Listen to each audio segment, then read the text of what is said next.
खुलुमबाय आं सिबिरानि ब्रह्म नोंथांमोनखौ आंनि एसबी बड' निउज चेनेलाव गासैखौबो बरायबावनाय थाबाय नोंथांमोननि थाखाय आं गोदान मोनसे भिडिअ लानानै फैबावबाय अन्नानै भिडिअखौ जोबजासिम नायलांदो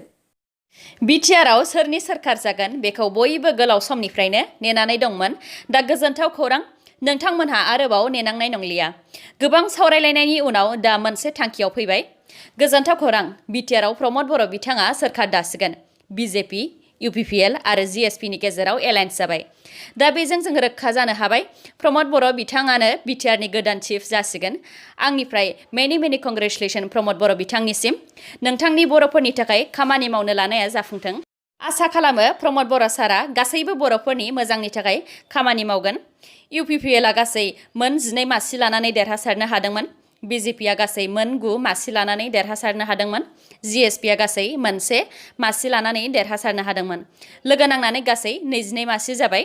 बिटिआरआव सोरखार दानो थाखाय मोन 21 मासि नांगौमोन दा बिथांमोनहा लोगो नांनानै गासै मोन 22 मासि जाबाय BPFनि हाग्रामा महिलारि बिथाङा बांसिन मासि लानानै देरहानो हादोंमोनब्लाबो 21 मासि मोनैनि थाखाय आरो रावजोंबो एलायन्स गैयैनि थाखाय बिटिआरआव सोरखार दानो हायासै